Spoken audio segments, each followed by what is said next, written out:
Hi, YouTube. Namaste. Satnam.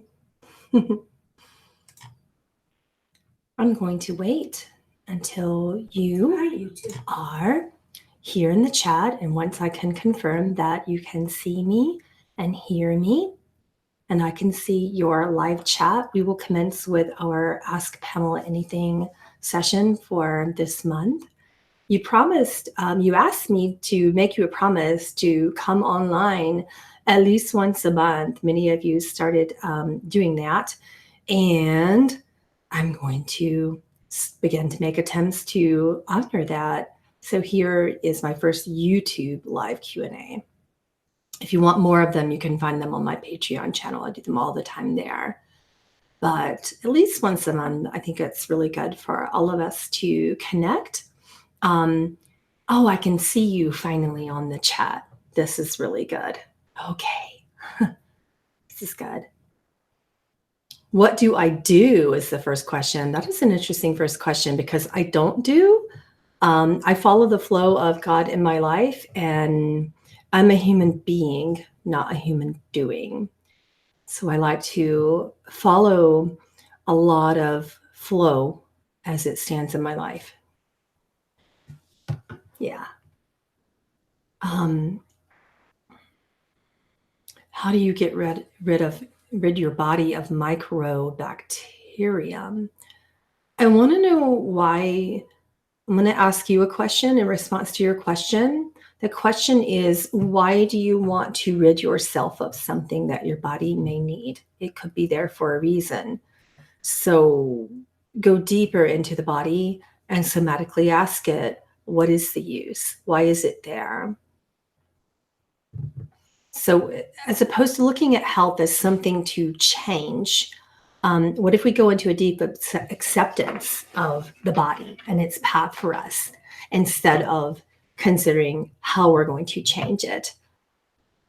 Oh, Anya, she's been live for like almost an hour. So you guys have had plenty of time to be live. And you can just like listen to us both at the same time with your superpowers. I'm joking, but not. Petra, I'm listening to your question, but because of what could be a language barrier, I'm not sure that I understand the nature of your question. Can you please repeat the question in a different way? Just say it in a different way. Alana, thank you for always asking me that question. How am I? I am well. And I'm feeling a lot of different things today, but I am in a creative state of grace and flow and trust, allowance and acceptance of situations for both what they are and for what they are not. Who do you see yourself? I am every single thing within the micro and macro, and so are you. I'm not sure if that really answered what you thought your question was. Oh, it was a typo. How do I see myself? Myself personally, I don't have attachments to personal identity or personality. I see myself as more of a feeling. I don't see myself because I don't view myself as external. I feel myself. I know myself. Does that answer your question? You can ask it in a different way. Oh, Ilana, why did you? She said I got excited for a sec. Why? Tell me more about that, please. What are my thoughts on the fire at Notre Dame? Cleansing, replenishing, nourishing, release of old paradigm and archetypes that no longer serve the collective. There's so many different ways to look at that. So many different ways.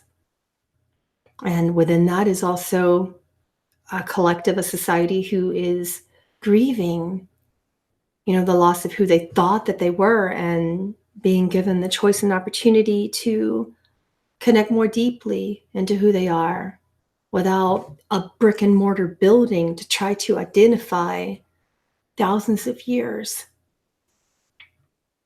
Letting go of personal identity at a collective level. That's how I view it. Thank you. How am I feeling?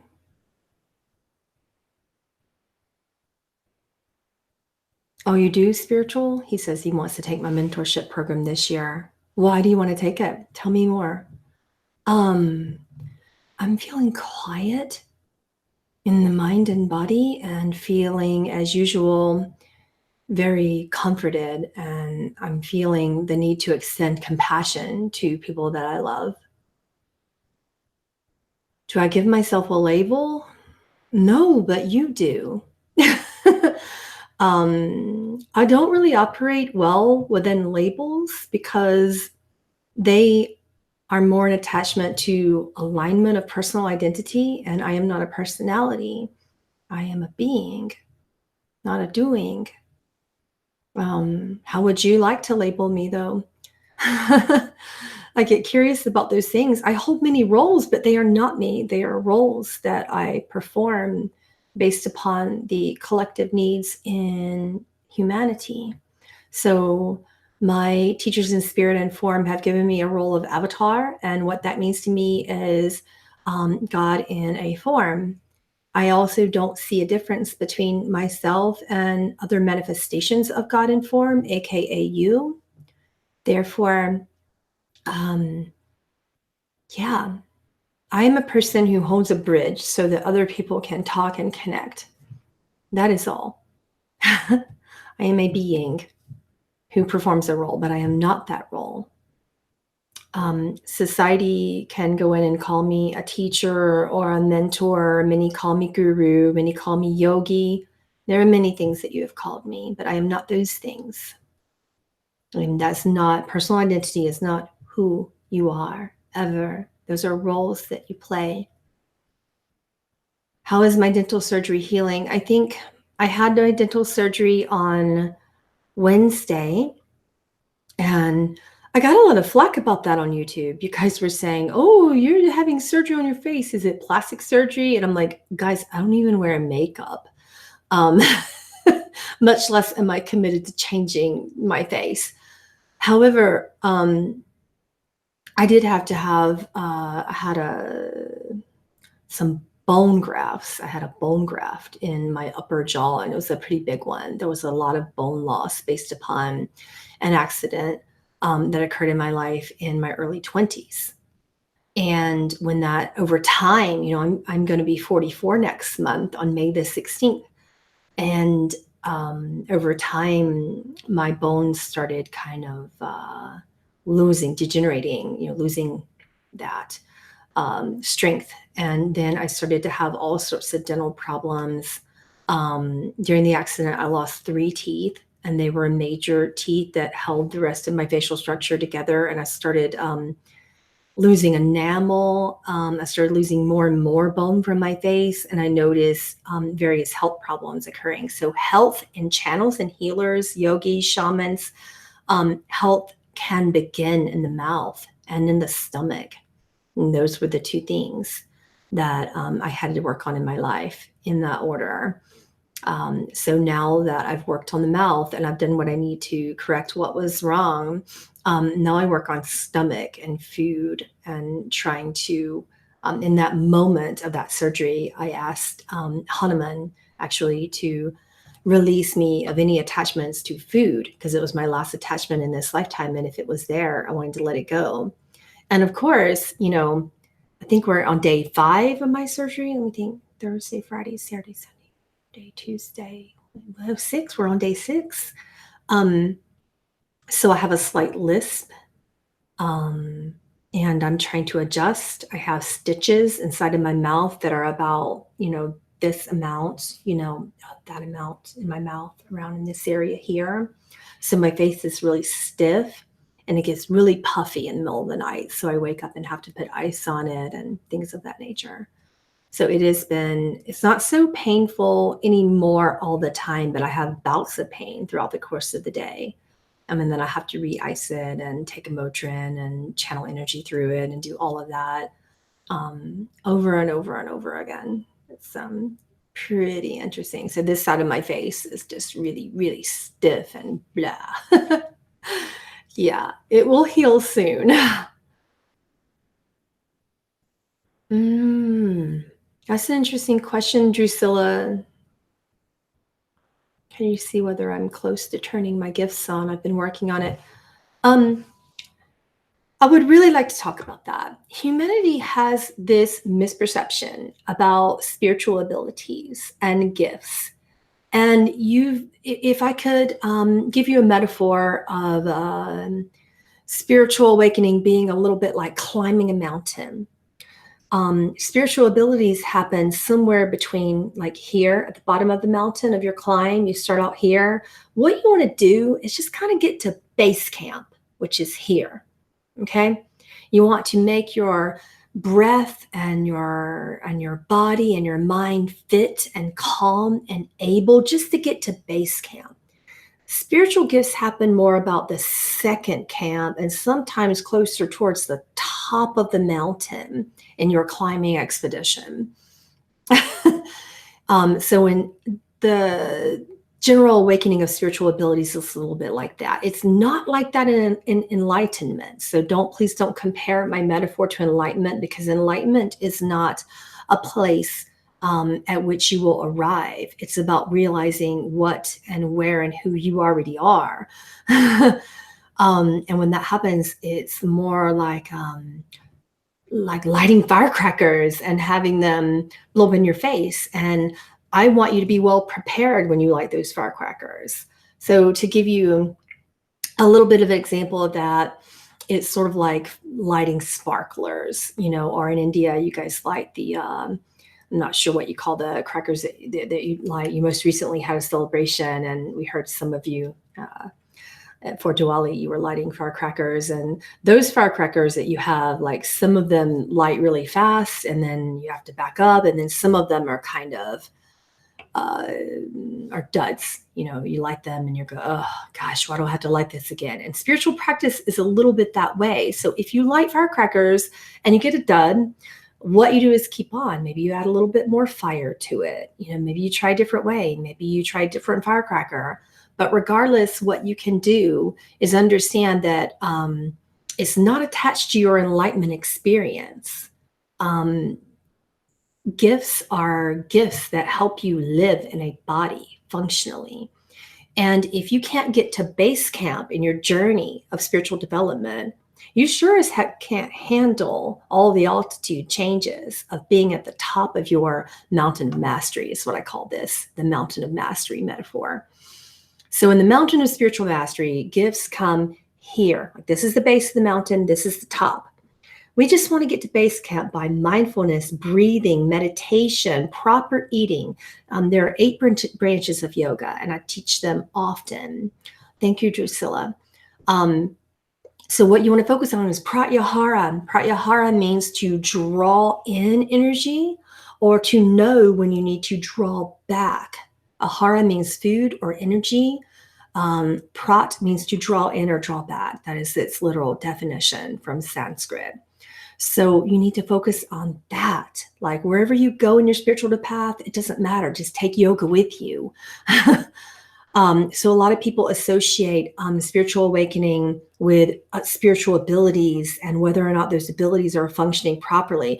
You won't have the awareness to know if your abilities are functioning properly until you can manage your breath and just manage emotions and manage the body. When you manage your breath, it calms the mind down, and the mind tells the body how to function properly. And when the body is functioning properly, then it can be so much easier to recognize when you are connecting to guidance and when you aren't. Okay. So that's it's a lot to talk about. I could keep talking. This is a topic that we could go on and on and on about, but I won't. Unless you ask me to. We have I'm going to do this probably for, I'm going to say until about 3 p.m. So we have a little bit more time if I need to go into deeper depth on that. How do you connect with your higher self and know that you are actually connected? Oh my goodness. I have so many classes on this. Soul essence channeling, talking to the higher self, and then soul essence channeling, talking to the higher self of others. In these classes, I give you techniques that are called inquiry. It's not God who needs to ask questions. God doesn't come down in a human form in order to ask questions about what is what. It's your mind. It's the mind that is perpetually asking. And the more you ask the right questions, the mind actually gets out of the way and leads you into deeper God mind. It leads you out of ego and into God mind and true discernment. So how you can know that is that your answers are clear. These are some of the things that I go over in this class. It's called Soul Essence Communication, Talking to Your Higher Self. It's on my website. And we teach a lot about this on Patreon as well. When you ask questions and you know that your answers are clear, they are not complicated. God is simple, not complex. So if you get this complicated answer from God, it's probably ego giving you a lot of like intellectual psychobabble just to appease you and make you think that you've connected. So when God answers, it's normally yes, no, or sometimes God just goes, I don't know. Why don't you wonder about it? What do you feel? God answers sometimes with a feeling. God answers in many, many ways. But what God doesn't do is go on and on and on and on in the intellect. God is quiet. And if your mind is quiet enough, you will know for sure that you are connected. When your mind is quiet enough, you can hear the beautiful divine sound of grace. Grace is God. When your answers are innocent, when they're not full of black or white or good or evil or right or wrong. God doesn't say should or should not. There are many ways to know when you are connected.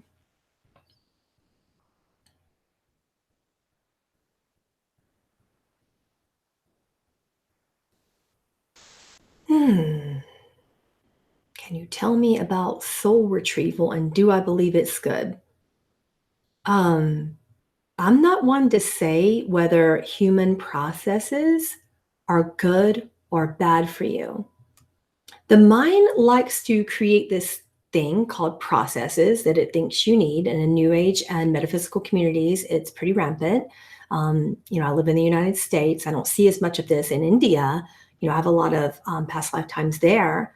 I don't see that in India. I see it a lot here that people are saying this process is good and this one isn't. And some processes are helpful and some aren't. And if you find along the way that you feel and you have convinced yourself into believing that you require a process, that you are not whole, therefore you require a process to heal, then the mind in its belief systems, which are very powerful, will take over and it will convince you that that is true. And that's pretty much all that I believe about processes. I teach yoga because that is not a process. It is a way of life, which teaches you to breathe and it teaches you to learn that you are being, and it is less doing and more being. How do I deal with embarrassment? I laugh. I laugh. I have felt a little embarrassed today at how stuck my face looks on one side because of my dental surgery. And I just laugh. That's all. I just laugh with myself. If you can transmute shame into joy, um, I just think that God doesn't make mistakes, okay? And if you're feeling a degree of embarrassment, just giggle at it. It's the mind trying to say, oh, you should feel ashamed and you should feel embarrassed. And why? Why should you feel? Why do you have to feel all those things? You don't have to.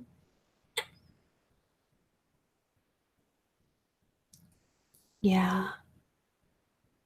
How long are the classes to connect to your higher self? They're really long. Soul Essence Communication was the first one. Talking to your higher self is its subtitle. It lasts about 2 hours, and then its sequel, Soul Essence Communication 201, Talking to the Higher Self of Others, lasts about an hour and 40 minutes. So, and you ask for deep ways to connect. So it not only teaches that, but it teaches you to understand more about your breath and more about inquiry. The difference between myself and other channels is that I ask questions, and I ask the right questions.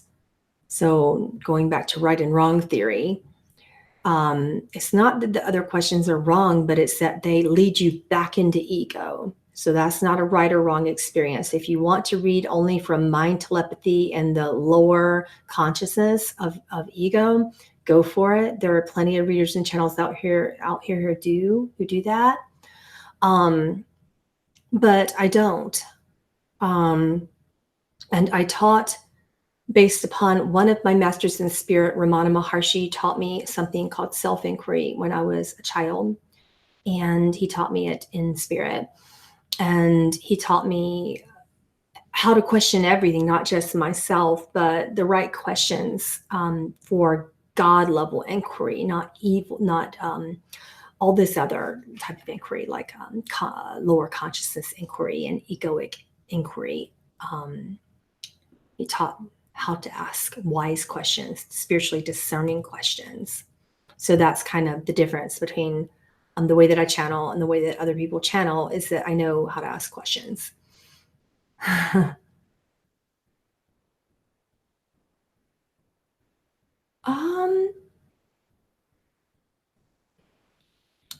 Someone wants to know what the spiritual significance of the Rocky Mountains are. Mountains to me are a metaphor of how powerful God shifts things throughout creative time. And even though time is dream, time is an illusion, the power of belief shifted that so beautifully and with care over time. So many people say faith can move mountains, and I just say keep faith out of that. Faith is kind of a religious word.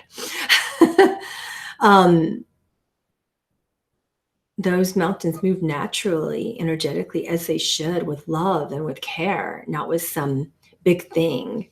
You should never move a mountain. God does that creatively, slowly, in ways that the human conscious collective can handle. So the spiritual significance of a mountain, I don't particularly going around looking for meaning or significance of things. I'll just put it that way. So what does it mean to you? How is my mouth feeling?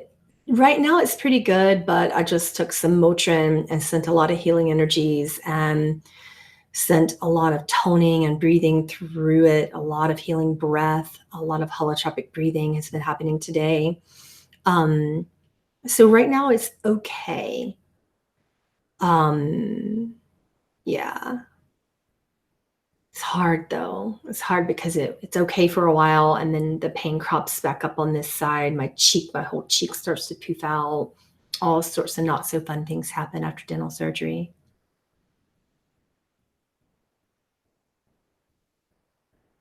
How do you forgive a toxic mother? Ho'oponopono is really exceptional for that. When you bring things into the higher realms and you understand that actions are not meant to hurt you, they are not meant to cause suffering. Suffering is not mandatory.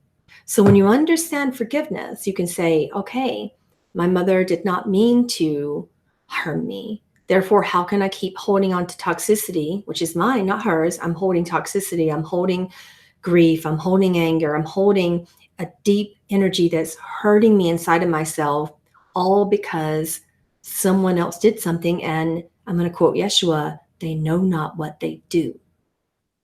So how can we hold such blame and such complex emotions over someone who they're just doing the best that they can. And if the best that they can was really hard and really terrible for you, it's good to understand that you're no longer a child, that you can comfort your child who feels like she is still in pain, but you are not that child. You are not the ego that's crying and weeping in the corner.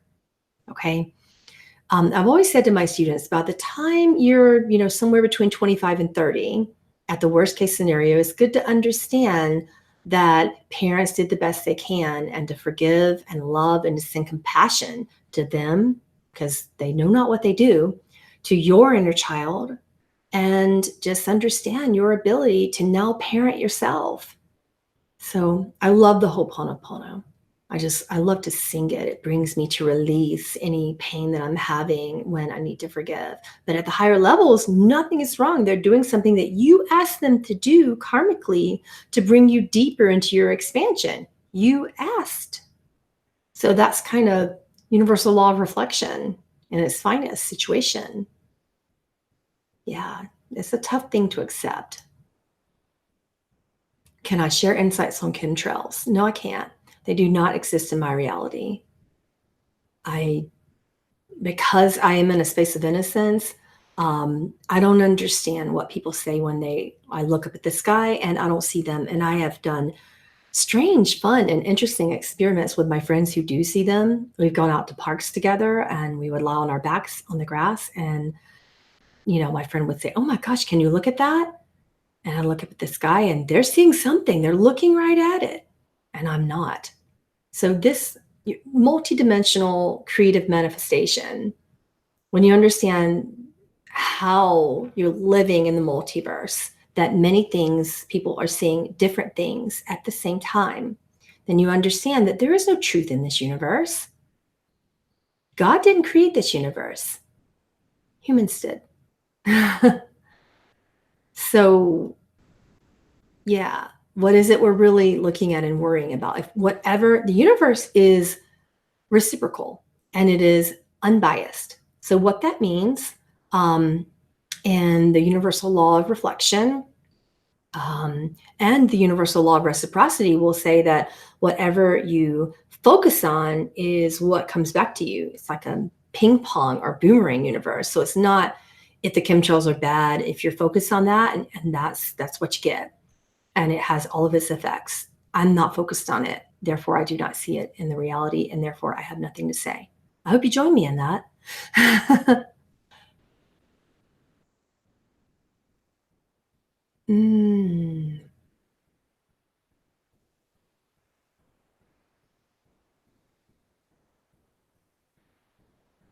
What are the top 3 important spiritual laws in the universe? I don't think that way.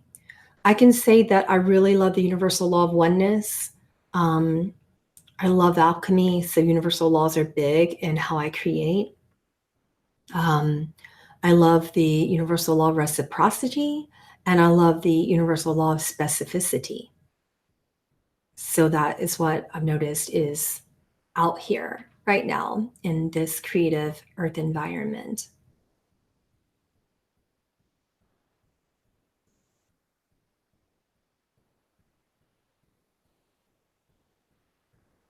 Will there be an earthquake in LA in the near future? Okay, society. Would you like to continue to focus on catastrophe, or would you like to continue to focus on creating heaven on earth? The more collective focus we have on predicting natural disasters, and therefore, whether we know it or not, it could be conscious or unconscious, it is promoting fear. And I'm not going to do it.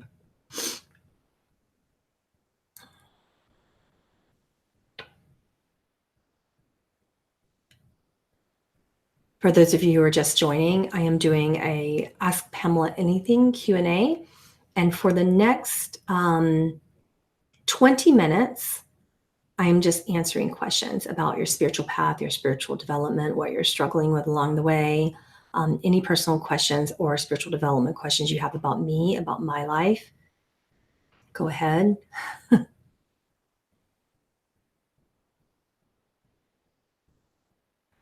Can we circumvent man-made laws, such as the laws of physics? Yes, you can. How powerful is your creative belief system? You can, but you don't. And there are reasons why you don't. You would freak out if you did. And there's certain laws that prevent you from doing that. The freaking out. What is our collective human lesson at this time? What I'm observing is forgiveness of shame. Yeah. What do I need to know? You don't need to know. The concept that knowledge is what occurs first and foremost in spiritual awakening is a misperception. And that you need to know something in order to evolve is actually not true. It's human conditioning and societal conditioning that causes you to believe that that would be true, but it isn't. When do I think ET disclosure will happen? How many times has it happened already and the government covers it up? A ton. Why do they keep covering it up? Because you aren't ready. You can't even focus on just managing your own emotions on a daily basis. Do you think you could handle it if an extraterrestrial came down in a ship right now? Your movies are telling you that it would pull out guns and kill everything. And even though that's not true, there is so much mass conditioning going on right now. Therefore, the government covers up what has happened for thousands of years already, time and time and time again. And they do it for your protection because collectively you would lose your Yeah. Have I activated my Merkaba? Does it matter? Have we activated our hearts? Is my question to you. I see multidimensionally, if that answers your question. In other words, I don't see form, and I see every dimension that has possibly ever existed, and I see beyond time. When I was a child, it wasn't a fun way to see.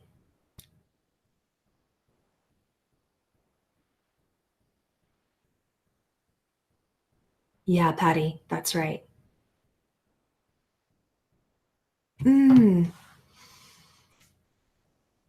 Next question. I've been struggling with back pain for years. Do you have any insight as to what is causing it? Are there specific blockages and hidden anger? What I've observed is that humanity seems to search for meaning in metaphysical Western spiritual communities over and over and over again, seeking meaning behind disease.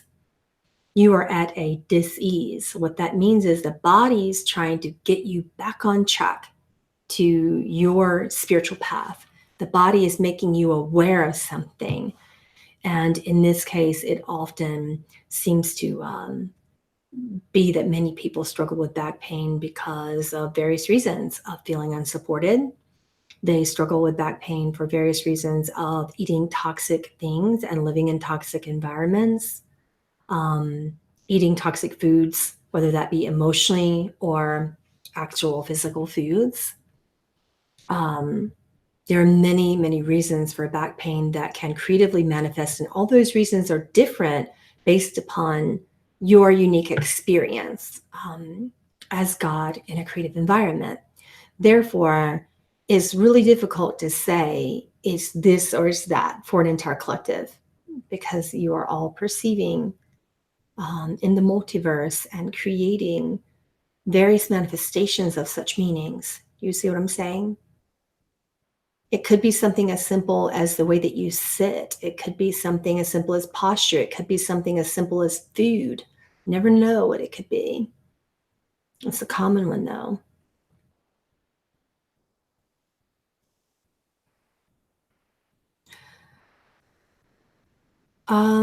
Priscilla, with that question, I answered it more in the beginning of the Q&A. What is the best way to step aside to trance channel? Breathe. Breathe. Simple breathing techniques. Getting out of your own way.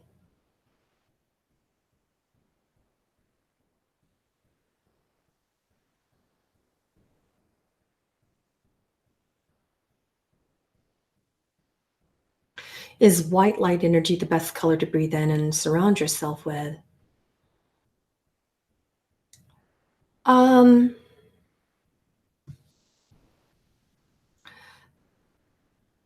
I don't operate within meanings of good or bad or best or right or wrong, but I can tell you that because white in the human conscious collective belief system represents purity and innocence, it tends to just sort of get you out of your head more. It gets you more connected to your breath.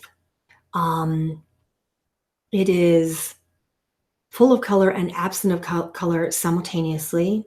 And therefore, it holds the most properties of technologies of innocence and grace. And for that reason, it has worked in breath modalities around the world for lifetimes.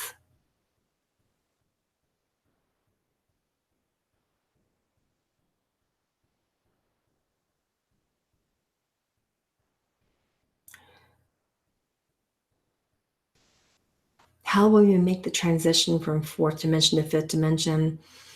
I find that that is a poor focus in Western metaphysical communities. There's a lot of focus on when am I in this dimension? Am I in that dimension? Every time you breathe, if your mind is settled, you can be within a certain dimensional experiencing for a certain amount of time that you may or may not be aware of, depending upon how clear the mind is and how much accessibility you have to the technology of grace. However, to focus on trying to stay in one dimension is like trying to tell God what to do, trying to tell God what to feel. If God wants to creatively express through me, as me, with me, and I want to be angry, whether or not that lowers me into a different dimensional experience or not is not my prerogative or anything of concern. Do you see where I'm going with this?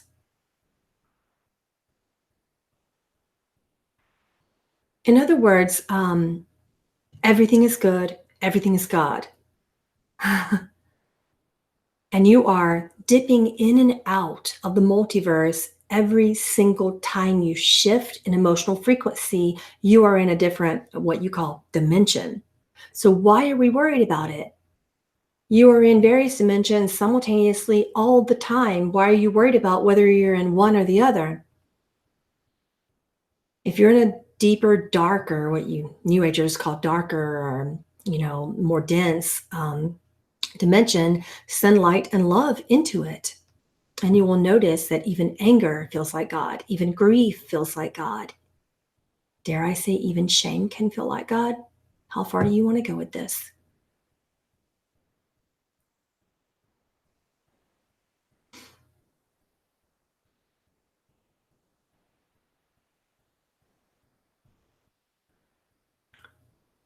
What is pink and gold energy? Is it a being or a level of consciousness?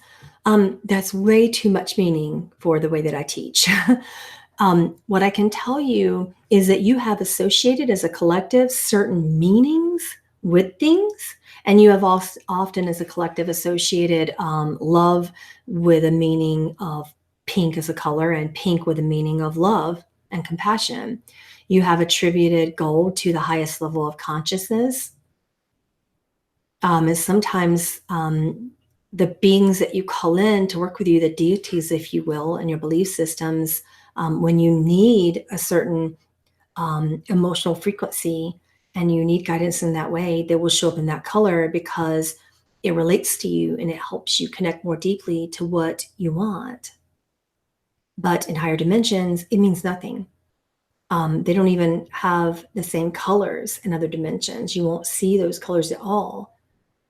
So people who are astrally projecting, bilocating for the first time into other dimensional experiencing will often see blue because the cones and rods in the eyes, and then the mind as well, tell the cones and rods in the eyes to adjust it to something you know. So then you start seeing blue beings and everyone thinks that extraterrestrials are blue. In some dimensions, seeing isn't really a part of the experience at all. Therefore, how can colors be a part of learning?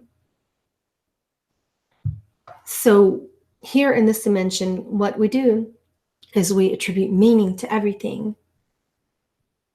It's very interesting. Let's see how we're looking with time. We have about 10 minutes to continue to answer your questions.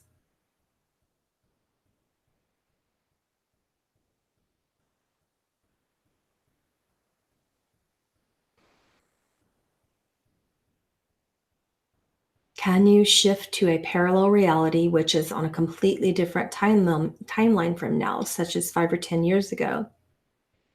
Yes, you can. And this is what, many people who have mastered, dimensional travel have done and are doing.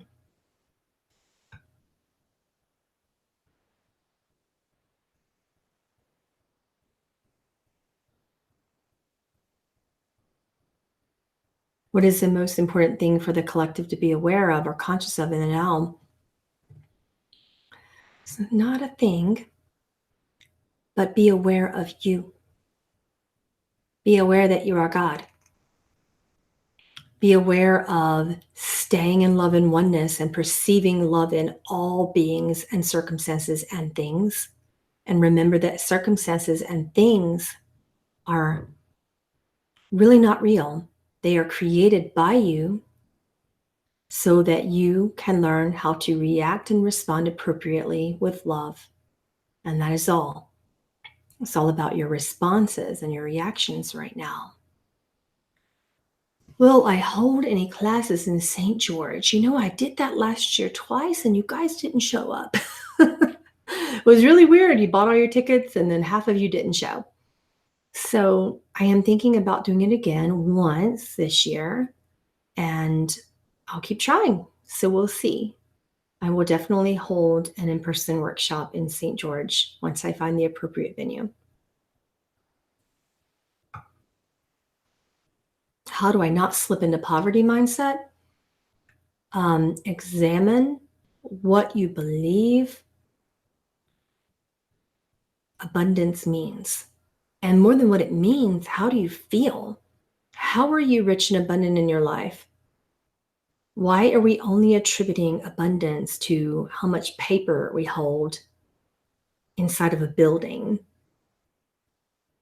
or what the numbers show in your online banking system? Why is that the only degree of abundance that people are willing to observe? That is my question to you. What's wrong with being a demon? Nothing. A demon is not real. Form isn't real. All beings, whether you perceive them as lower or higher, is one thing, and even that perception of lower or higher is askew and a misperception. So, yeah. What's wrong with it? What do you think is wrong with it? If you continue to think something's wrong or evil or bad, then that will be your experience. Mind your experience. Be aware of your experience. Control your experience and consciously create it. Where do you choose your consciousness and how? Go deeper. It's not about whether you're a demon or not. You're not even human. Why are you worried about being a demon?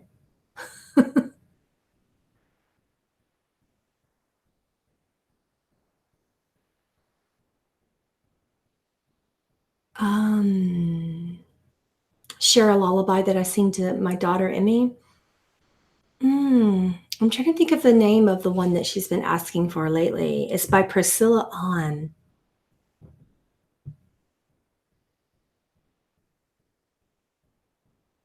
It's called Find My Way Back Home.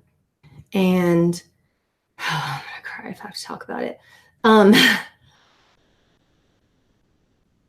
When her father was here on this earth, we went through a terrible divorce, by the way. We divorced because he went into psychosis and completely lost his mind. Over the course of an 11-year marriage, the person that I fell in love with went into almost full-blown schizophrenic episodes. And it was terrible. It was hard, and I had to leave him. And during that time, he had taken my kids, even though he did not have custody. And I couldn't see her for long periods of time because he wouldn't allow, even though I had custody.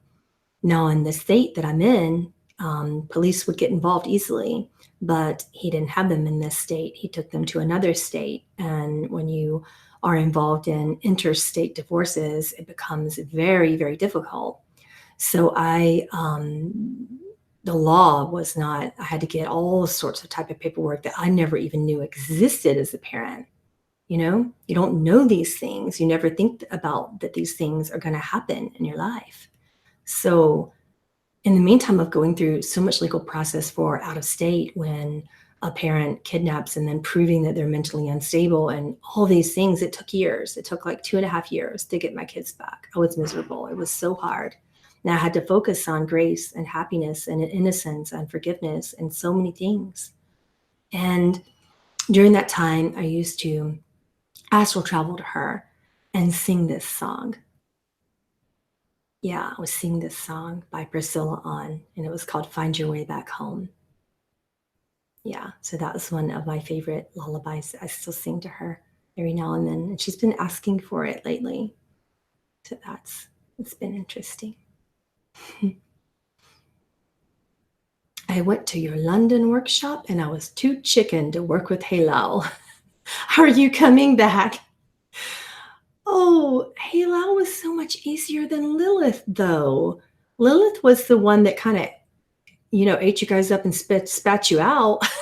Halal was easy to work with compared to her. Yeah, I'm channeling him again for Patreon live, I believe on the 29th of April. It's coming up very, very soon. Am I coming back again? I don't know, guys. I know I'm not coming back in 2019, but I am strongly considering 2020. I am a single mom of 4 children. So what that looks like for me is that spirituality begins in my home, but even before then in my heart and in my connections with the people in my household.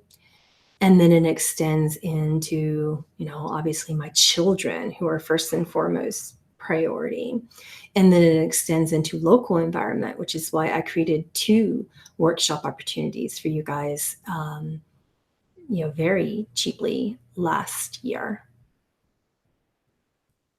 Jurgen, why am I single? Because no one asked me out. No one has. Most people are intimidated by me. Gracious. Alana, yes, I am.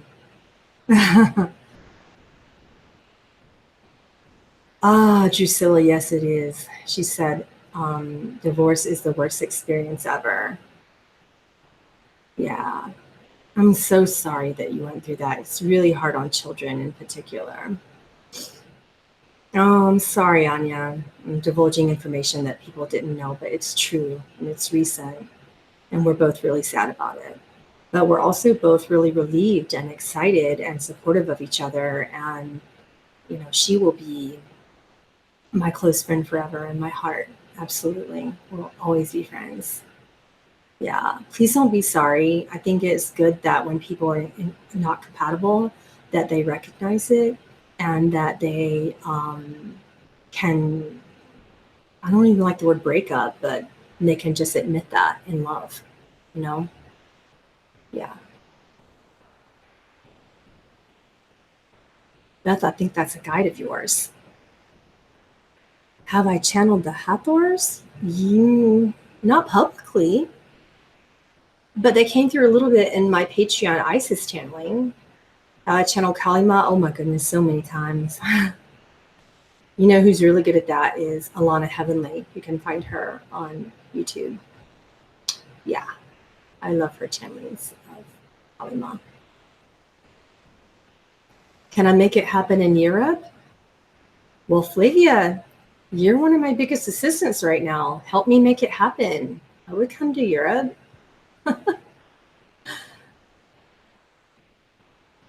Yeah. Thanks for the hug. Again, We have had the most civil parting that I've ever had with anybody. She's an amazing person, amazing channel, amazing teacher. And yeah, we have nothing but pure love for each other. Absolutely. And I will continue to support her in every way that I possibly can. Absolutely, always. Yeah.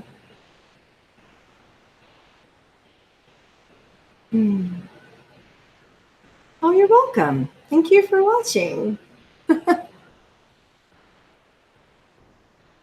I'm glad that you guys could show up. You think I should visit Europe? Where do you think I should go, Jurgen?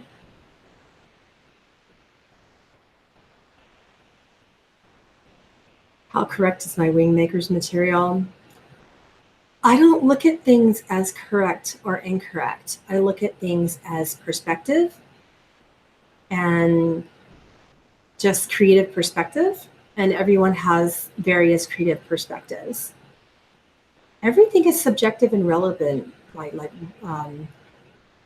Everything is subjective in an earth environment. Yeah, not objective. There's no objective truth here. The only objective truth here is love, and love isn't what you do and what you create. Love is an essence. And what you do and create can be in alignment with love, but love is an essence, not an action.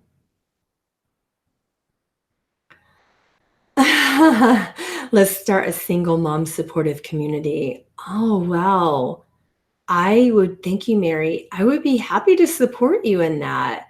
I don't know how. Maybe I could come teach a class there. I don't want to start it myself because my community is more about oneness. Yeah, but I'd be happy to support you. Oh, Maria, that's awesome. She will love it. I'm so glad that you did that.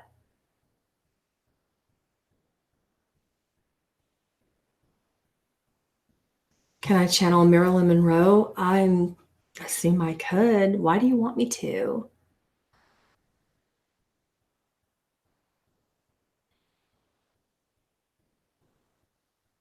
You can't wait to get out of the Brexit? Why? Brexit is doing powerful things creatively in your collectives. Brexit is an entrance and an exit point to so much that needs to be reborn in your environment. Can you understand how that's serving?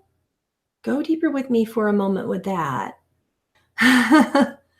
You're welcome, Petra.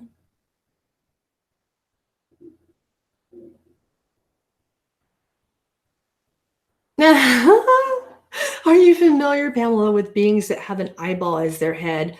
One of my guides looks like that. Guys, I used to teach galactic history because I'm a multidimensional channel who can astral project and bilocate into any dimensional environment I choose. I have seen that and more. I have seen things that would blow your mind. Oh, thank you, Patty. That is incredibly generous. Thank you so much. Your support makes me teary sometimes. I'm like, I'm not going to cry today again. Okay, I'll cry. I'm like, your support just made me cry. I can't believe you just did that. What was I not talking about? Guys, I've seen things that will blow your ego straight out of the body till you don't even know it exists. And so many people want to see like me. And that's one of the things that I hear the most. Why can't I see like you? Why can't I open my third eye? And that's a long thing to bring up at the end of a conversation, regardless. You don't want to see that if you're not ready to see it. But yeah, I have seen those beings. They are Syrian. I've taught many galactic history lessons on various types of beings. But it's all a dream. They're all illusions with how God manifests creatively into various forms. Can you do a video on galactic history and appearances? We would just be talking forever and ever and ever and ever. Those classes could go on for the next 20 years. And then what? It's my question to you. Why are we so interested in all other types of form and experiences outside of ourselves? That is my second question to you. I'm waiting on your answer. I'm watching chat. Have I seen pyramid shaped beings? Yes, I've seen them. And various types of environments hold various types of beings. Thank you, Tom. How do you become a shaman? You already are. You can't avoid what you are. Shamanic work is all over the planet. The work of the yogis and the shamans is just so apparent in everyone and anyone. Yeah, you could go deep into the archives and find that galactic stuff, but to what avail? Why? Tell me why. Someone would tell me why right now. A very good reason why you need to know about different types of beings other than yourself. Tell me, I'm waiting. Like an explanation that really makes sense. Then I will do another one. But until then, I have like hundreds of classes like that. And what? You lost your knowledge? How do you think knowledge of that is going to help? Knowledge of something outside of you is going to help you now in human form. Go for it. I'm waiting.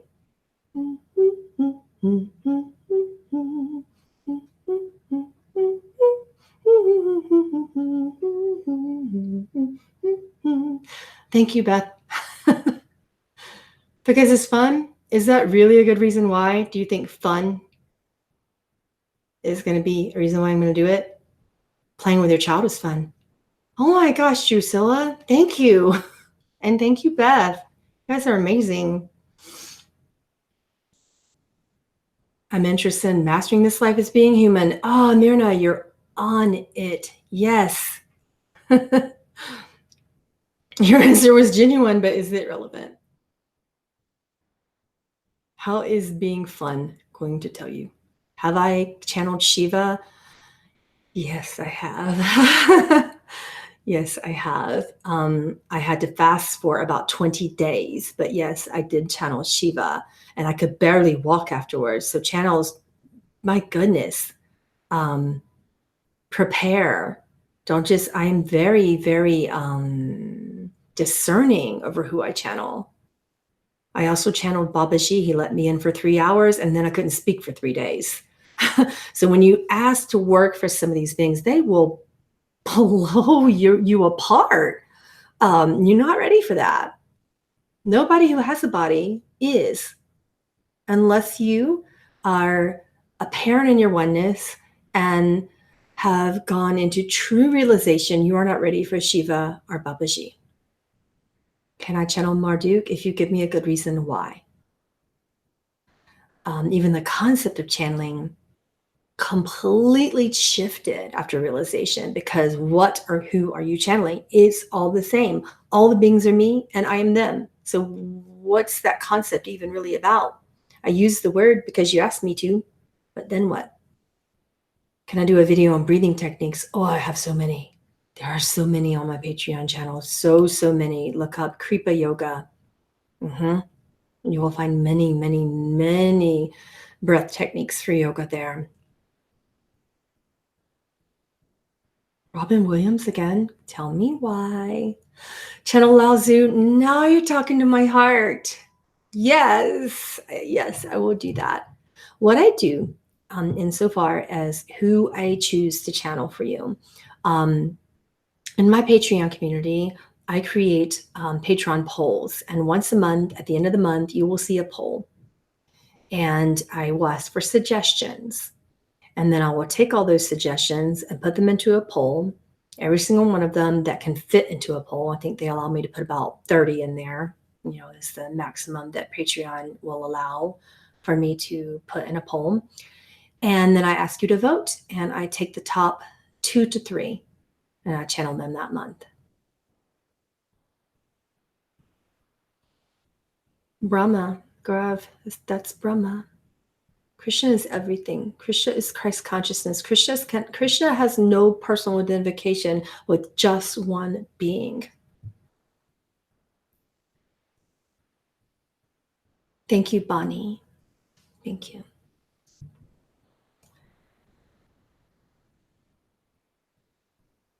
I'm aware of that history of Marduk being the son of Anki, but I want you to know that he's been making his presence in a multidimensional creative way throughout various beings since then, and will continue to, and has been around time and time and time again in these creative environments. So what I want to know is why you want me to channel him. Give me a good reason. Awesome, Daryl. Can't wait to have you. We do a lot over there. Yeah, I do a lot of singing on my Patreon channel, Adelaida. I had lowered my voice too much, and because of the dental surgery that I'm still healing from, I'm playing it cautiously because I had a lot of pain after I did the Hanuman Chalisa for you yesterday. I had a lot of pain, so I've been playing it really cautiously since then. Yeah. Can I improve the characteristics that allowed God to exist? Why does God need to be improved upon? Love improves what truly needs to be improved upon, and that isn't what is God. But can the illusion be improved upon creatively? Absolutely. With blessings. That is why I started something called Blessings of Grace. When you can see things and circumstances and all beings and all actions in love, in innocence, then you have accessibility to the technology of grace, and that improves upon the human existence. But there is no need to improve upon what God has made infinitely perfect. Do I heal animals? I don't heal anything. The animals heal themselves by getting the mind out of the way. I am simply a facilitator for healing. What I do is access the frequency of grace, and when people hear it, when they're around it, they hear my voice, whether I'm singing or speaking, the head gets out of the way. And when the head gets out of the way, the body starts to heal itself. The higher self comes forth and merges and takes care of everything. So I don't do it. You do. Grace does.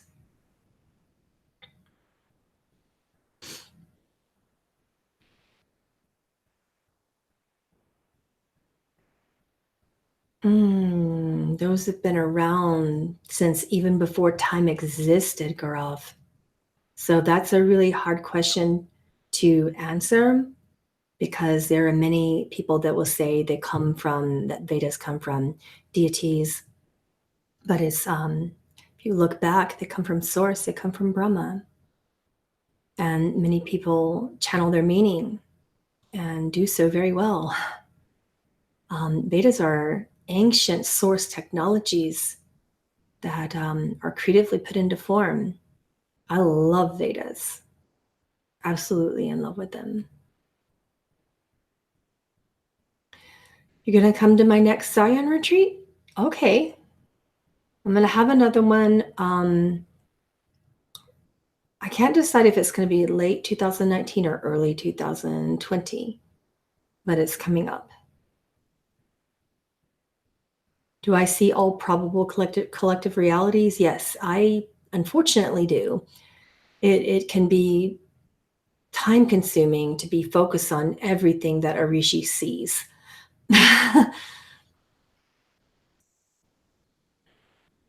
Long hair is great. Why did you all cut it? I didn't. It goes endlessly. I am in no way, shape, or form looking to cut my hair. Bonnie, I'd say you have a little ways to go. You've come a long ways, though, in the past 6 years that I've observed you. You've come a long ways. You have a little ways to go in emotional healing, but physical has come a long way. You need to pay attention to oxygen and air and breathing, and right side of the chest, lung in particular.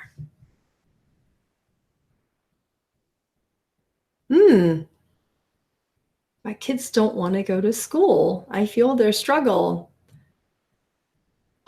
Preaching to the choir. Of course, they don't want to go into societal constructs. Of course, they don't want to.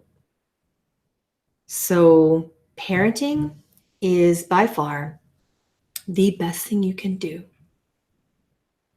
for humanity, is to become a parent. Whether you're a parent to a furry child, an animal, whether you're a parent to someone in the foster system, if you do it well, if you do it for the right reasons and from your heart, parenting a child, especially adoption. I'm not sure why Americans keep wanting to biologically have babies when we have so many babies everywhere that need parents. So you as a parent, what are you going to do about that? It's hard, living in a capitalist society. I often, question my masters in spirit, because I have been in so many other parts of the world other than, the United States, in all of my parallel realities and dreamings. And I'm like, why am I here? In corporate environments, being a parent is wonderful, and it's also incredibly difficult. So what now? What now? So it's incredibly interesting and incredibly relevant to understand that societal systems are difficult. So if you don't like the system, change it. Change it. Homeschooling has gotten much better in these environments lately. Homeschooling has been like, some schools have partial day programs. Some of them have early outs. That's something that I have an autistic teenager who is about to be 15, and he doesn't like school either. And they recognize that making him wake up at ungodly hours when he didn't want to was just really dreadful for him. So they allow him to come in at noon now, and he has a partial day. So you can talk to the school systems. There's several things that you can do to make changes when they understand more about what's going on with children. They are making more and more positive changes in school structure. Yeah. Yeah, I tried online school, and for one of my children, it worked really well, and he's still in that system and doing well. And he is 17 now, and he's doing well. He'll graduate that program just fine. But the other one, the 14-year-old, he tried online school for about 6 months and was completely flunking out with online homeschooling. So it's a fun challenge, and you have to creatively keep working and keep finding a way around it. It's difficult for me because, I have to ask for help for my family members to, help drive my 14-year-old to school in the middle of the day, which is normally my work day. So it's tough, no matter how you think about it. Oversoul, is it a thing, or is that just my higher self? There's so many labels that people put on things. Why does it have to be this complicated? The body isn't real. The mind and the ego isn't real. Soul is also something that you're dreaming. So, soul, that's not real either. That's your creative experience, a fractal of God coming through to play a role in a body. That's what a soul is. Spirit is what is real. That's reality. So all these little words that people use, like soul and oversoul, ego and id and superego, they are absolutely useless and form other ways to confuse you. And it's just, throughout history, you will find so much confusion in that.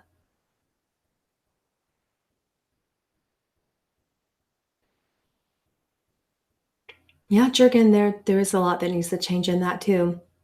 And it will as it does. What is the best way to pray? To whom are you praying? I'm waiting on your answer. Yeah. To whom do you believe that you are praying? And why? What is your intention? Are you praying out of supplication? Which means, are you praying because you want something that's outside of yourself? Yeah. God? Okay. And what does God mean to you? Who or what is your God and what does it mean to you?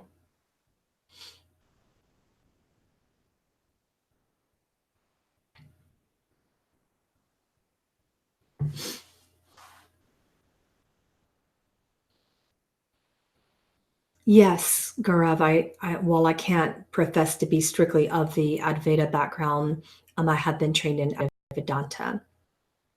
Yeah, and one of my teachers learned under Robert Adams. So I was blessed in that practice, but there are many practices. I love some of the Taoist practices that were taught to me. I love Kundalini. I love Karma Yoga. I love Isha Yoga. Oh my goodness, there's so much types of philosophies, and philosophy is a way to. By the way, I don't view philosophy and yoga. Someone asked me about Ayurveda philosophy. And philosophy is a way to wrap your mind deeper into ego. It's very tricky and sneaky, but it's another way. So I don't get so much into philosophy. And I have some exceptions like Rumi. I love the works of Rumi, and I love Khalil Gibran. However, I can't use that as the foundation to who or what I am or what I teach about. I don't adhere to any one philosophy at all. Philosophy is not the basis of what I am or what I teach. And the same with practice. It's more about lifestyle. And Taoism, Buddhism, yoga, it's all lifestyle. So that's more of the basis of, the teachings that I offer. I am not a New Age metaphysical or Western teacher. It's very, very different. I am a bridge between between Eastern New Age metaphysical philosophy and teachings and between strict religious Western stuff. So there's a bridge between, say, Hinduism and New Age metaphysical teachings. There's something in the middle, and that embodies my teachings. Petra, it's Serapis Bay and Saint Germain and Yeshua.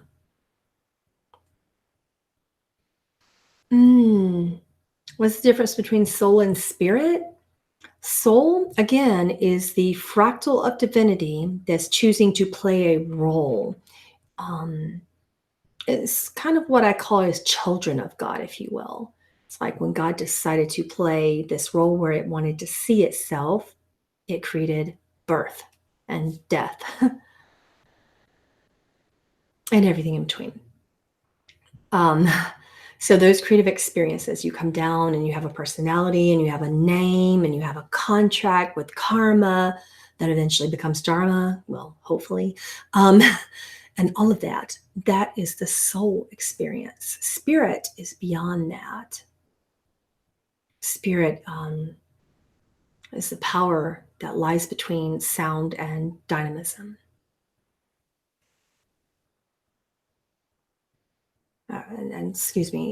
Silence and sound.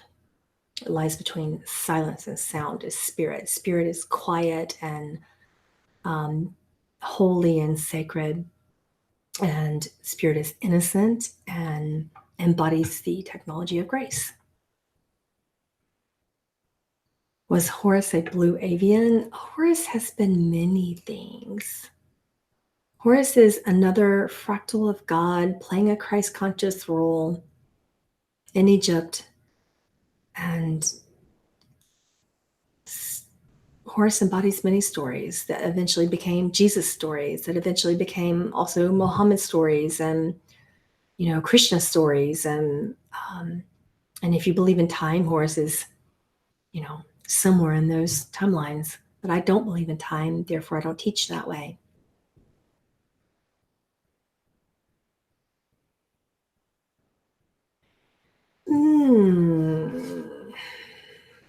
Yeah, I have heard of them, but I've heard of every type of galactic being that you could throw in my direction.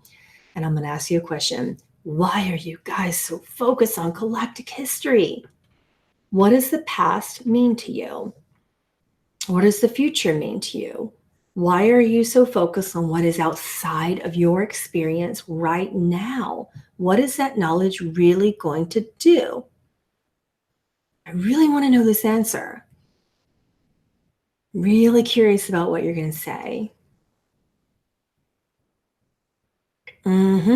Galactic history makes me less alone. That's a great answer. Thank you for being so vulnerable and authentic with me. However, that answer is not true. Here's why it's not true. The belief that you can possibly be alone is an egoic, false illusion. You are not alone. God, in and of itself, can never feel alone. It is not possible. So that's your ego saying there's a belief system that tells you that you're alone, that you're isolated, that you've been left like a stork on a planet somewhere, and you haven't. You haven't. The belief that something out there, up in the sky, is going to come help us and join with us and save us. Why would God do that? God doesn't. God's powerful. God comes here because God chooses to come here, not because God is stuck here or is alone here. And this is where history and focus on the past can be incredibly disempowering. You following me? Yeah.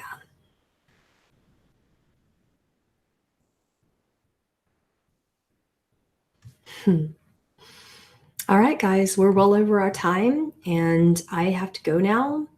Thank you as always. I promised you that I would make greater attempts to come here live more often, and I'm going to make a great attempt at it. Yeah, we're going to try. And if you ever want more live time with me, you can find a lot of it on my Patreon channel at patreon.com/Pamela Aaralyn. You can just find me there. Otherwise, I'll be back probably next month. I love you too. And I will see you very, very soon. Satnam.